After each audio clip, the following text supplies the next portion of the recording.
Hey dads, welcome to Father Friend, a podcast for dads who want to lean in, lead well, and love big. I'm Dr. Mike Ayers. Let's be honest, you can force your kids to behave, at least when they're young. Yell loud enough, pressure, punish, or intimidate them, and they'll toe the line. But that's not leading, that's controlling. And the goal of a father friend isn't control, it's connection. Control can get your kids to follow your rules. Connection helps them trust your heart. One demands behavior. The other shapes their thinking. And real leadership is about your child wanting to follow you because they trust you, not because they fear you. Control will get you short-term compliance, but it's just behavior modification. Understanding what lies at the heart of lasting influence isn't just part of good fatherhood, it's foundational. Without it, even your best efforts can miss the mark. Let's say your 8-year-old is dragging his feet again, getting ready for school. Your first instinct is to bark orders. Move it, we're late. Get your shoes on now. And it works. He scrambles to obey. But as you're driving to school in tense silence, you realize this has become your pattern. You're getting compliance through intimidation, not leadership. That afternoon, you try a different approach. You get curious instead of critical. Hey buddy, mornings have been frustrating lately. What's making it hard for you to get ready and be on time? He opens up about being nervous about a kid at school who's picking on him. Suddenly, you're not just managing behavior anymore. You're leading his heart through a real problem. He needs a dad to help him work through fear and guide him on what to do. So in today's podcast, I want to talk to you about handling these moments by digging into the nature of effective leadership, influence, and what that looks like for dads. Because the attitude behind your leadership of your kids makes all the difference. So today we're going to cover positional versus personal leadership, why being dad only gets you so far. We're going to talk about power and credibility, how to use your authority for good, and we're going to talk about Jesus as the model, what servant leadership looks like in your home. These aren't just theories, they're the framework for influencing your kids for life. Let's start with the truth. Your authority as a dad is a good thing, and fear, in the sense of respect, is not inherently bad. Authority is God-given, necessary, and powerful. When you set clear boundaries or make tough calls, you're not just enforcing rules, you're showing your kids that they can trust you to lead with strength and that you love them enough to lean in even when it's hard. A healthy respect for your authority builds their confidence in you, teaching them they're safe in your care. Authority isn't the whole story of fatherhood, but it's a crucial part, especially in these early years when kids need your guidance to thrive. The key is wielding that authority to disciple, not dominate, with the heart of a servant leader. So there are two kinds of leadership in the world, and how you live them out shapes your home. The first kind of leadership is what I call positional leadership. That's playing the dad card. Positional leadership is when your authority to lead comes from your title or role. In the scripture, this kind of leadership shows up all over the place. In the Old Testament, God gave certain people leadership positions for the sake of order, justice, and guidance. From Moses to tribal judges, kings to prophets, there were specific roles where leadership was expected and exercised. Even in the family, parents were called to lead their children and husbands to lead their homes. The New Testament echoes this too. God set up leadership roles in the church, apostles, elders, pastors, and more, as it says in Ephesians 4:11. And even government authorities were said to be a part of God's order, according to Romans 13. So yes, position matters. In a culture that often dismisses parental authority, we must never shy away from it. Dads, your role is God-given, and it's needed. You've got authority baked into the job description, and whether you feel ready or not, your role as father carries weight. But here's an important thing to note. Just because you have the title doesn't mean you automatically have your child's trust. That's where the second kind of leadership comes in. I call it personal leadership, and it's about being the dad they want to follow, not the one they have to. Positional leadership rests on title. It gives you a voice.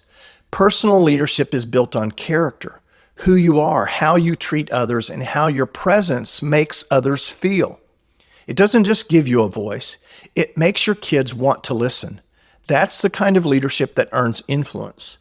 Authority alone isn't harsh or wrong. In fact, it's necessary. But when it stands apart from relationship, it can feel like control. Add trust, respect, and emotional connection, and that same authority becomes something much deeper, strong, steady, and loving leadership. That's the power of personal leadership. It doesn't replace authority, it expands its power. It's what inspires people to follow you, not because they have to, but because they want to. It's the kind of leadership Jesus modeled perfectly, not through status or dominance, but through humility, service, and sacrifice. Philippians 2:5-11 talks about the authority that belonged to Jesus, but how he used that authority for the good of others.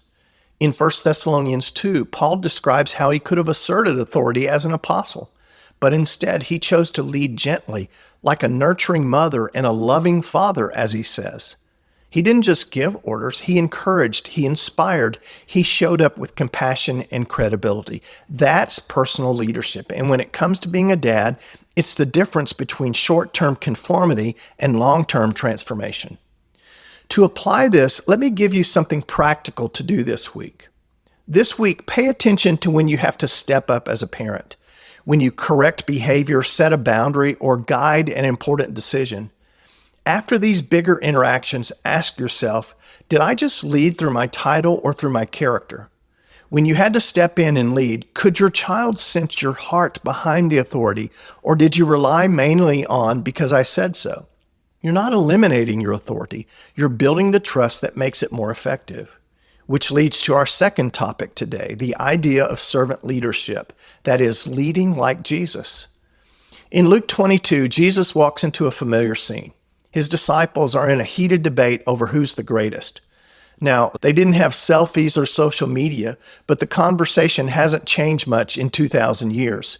We still chase the same stuff, recognition, status, and the subtle ego boost of being the one considered to be the greatest.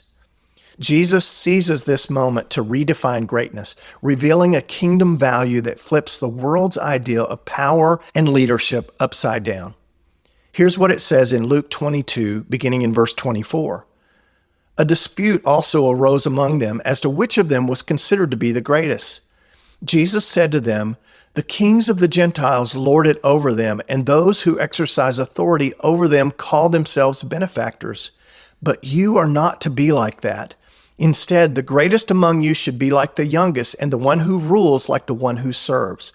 For who is greater, the one who reclines at the table or the one who serves it? Is it not the one who reclines at the table? But I am among you as one who serves." In other words, Jesus was saying the world does leadership one way, but that's not how we do it. Jesus contrasts two models of leadership: the worldly kind that pushes people down, that is positional leadership, and the kingdom kind that lifts people up, that's personal leadership. And dads, this isn't just a lofty ideal, this is a model for your home. The way Jesus led is the way you're called to lead your kids. Here's how these two leadership styles compare.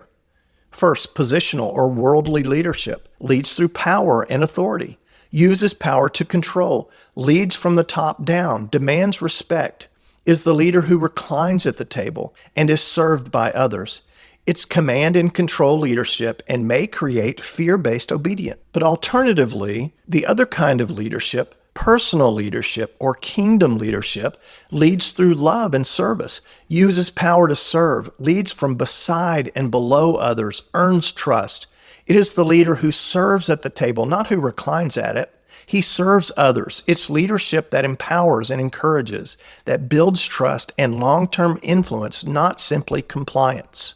So your position as a dad gives you the right to lead, but your character as a dad earns you the right to be followed.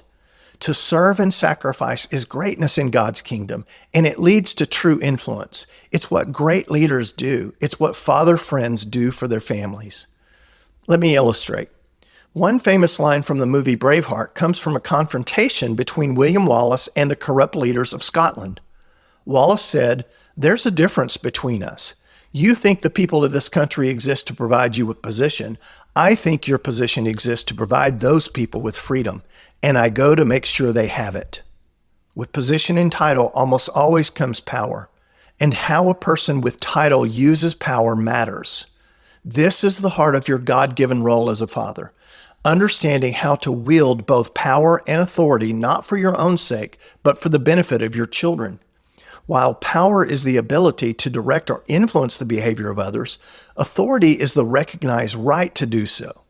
For example, a man with physical strength may have the power to restrain someone, but a police officer has the authority, the sanctioned legal right to restrain, regardless of size or strength. As a father, you carry both natural power and God-given authority.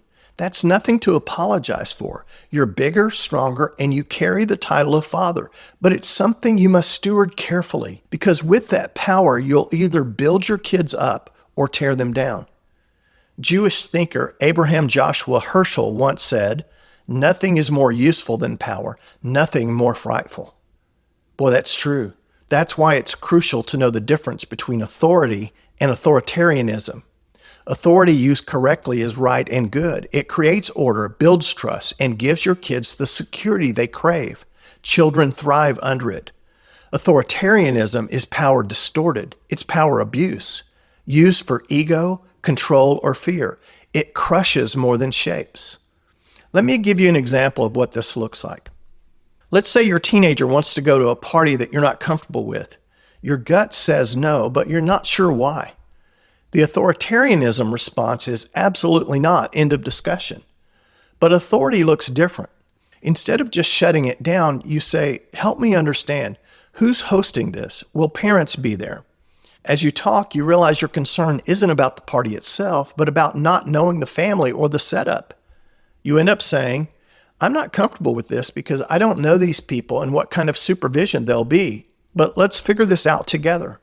I can either call and speak with the parents, or you can hang out with those friends in a way that works for both of us. What do you think?" You're still the dad making the call, but you're letting your teenager see your reasoning and working toward solutions together rather than just dropping the hammer. You're still saying no, but you're leading with heart. So there's another layer of power every dad must consider. That's credibility. Because even if you have the authority to lead, you may lack the credibility to do so. Again, authority gives you the right to lead, but without credibility, that right won't matter, not in the end, because authority alone doesn't create trust. Without trust, your leadership risks turning into manipulation or force. Not because they reject your authority, but because they don't trust your heart. Authority is essential, again, but it's not enough. In the early years of childhood, your authority carries weight simply because you're the parent. Young kids need directive leadership. They thrive with structure, limits, and clear expectations. But as your child grows, especially into the teenage years, something shifts. They don't follow you just because you said so. They follow you because they know your heart for them. Authority fueled by service, sacrifice, vision, and sincere love becomes trusted authority, even when it's hard to understand and doesn't feel fair. It's not that authority stops mattering. It's that authority alone doesn't carry the same weight over time. If you want their willing attention, if you want them to invite your voice into their decision, it takes more than just rules. It takes relationship. When your son is 5, you can get him to clean up his toys with a simple, "Go pick up your room right now." He'll march off and do it because dad said so. Fast forward to age 17. He's been accepted to 2 colleges that he's excited about. One is 3 hours away, the other is 5 hours away. Similar cost, similar programs, similar quality, but you have preferences about the distance. You can't just say, "I'm paying for school," you'll go to the closer school and expect him to comply. I mean, you could use your financial leverage to force compliance, but doing so would shut him down and would damage the kind of relationship you're trying to build. Instead, at this age, you ask questions. What are you thinking? How important is being close to home versus having a completely new experience? What do you see as the advantages of each? Help me understand what you're thinking. You talk through the pros and cons together. The 5-year-old follows your directive. The 17-year-old trusts you want what's best for him. That's because you've earned credibility to speak into his life. So power without credibility is empty, untrusted power. Power and authority can be granted. They produce control. Credibility, however, must be earned. It produces trust. Here's a bottom line truth for you today. when those with the right to lead through title also earn the right to lead through trust, true leadership is born. Properly used power with credibility becomes one of the greatest assets of fatherhood. It allows you to gain the voluntary, legitimate permission from your children to influence them. What an honor that is. What a calling it is. That's why the way a father uses his power may be the truest test of his character. It's not just a responsibility. It's a sacred trust, a holy stewardship every dad is called to carry. And no one modeled the right use of power better than Jesus. Philippians 2, 5 through 11 gives us one of the most powerful portraits in all of Scripture about how Christ used authority. It says this, "Have this attitude in you which was also in Christ Jesus, who, being in very nature God, did not consider equality with God something to be grasped, but made himself nothing, taking the very nature of a servant, being made in human likeness, and being found in appearance as a man, he humbled himself by becoming obedient to death, even death on a cross." Jesus had all power, all authority, all position and title, every right to use his power as he wished, and yet he never used it for himself.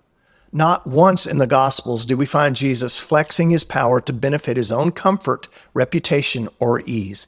Every time he acted, every time he spoke, every time he made use of his divine authority, it was always for the sake of others, to heal, to correct, to restore, to serve. Jesus said it plainly. The Son of Man did not come to be served, but to serve and to give his life as a ransom for many. That's in Mark 10:45.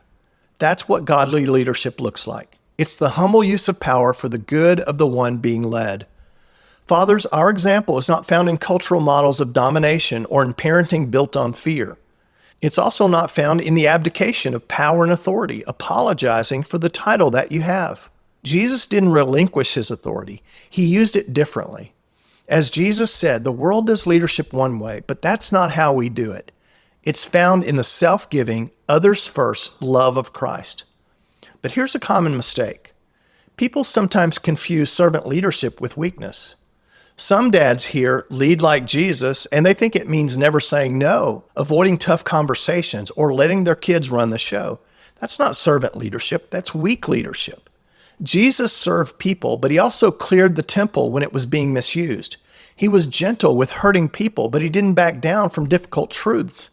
Being a servant leader as a dad means you use your strength for your kids' good, not for your own ego. You still have hard conversations, set firm boundaries, and make unpopular decisions. The difference is your kids will sense you're doing it for them, not to them. Okay, bottom line. Power, authority, trust, and credibility. These are the building blocks of leading your children like Jesus. So here's the charge. Use your power. Don't give up authority, but use it like Jesus. Not to prove yourself, but to serve. Not to dominate, but to disciple. Not for your gain, but for your child's growth. Thanks for listening today. I'm Dr. Mike Ayers. If you enjoyed this podcast, please share it with other dads. I'd love to hear from you. Email me at mikea@fatherfriend.net with comments, questions, and your biggest takeaways. For more tools, resources, and real talk on fatherhood, visit fatherfriend.net or follow on social media @ThinkingDads. See you next time.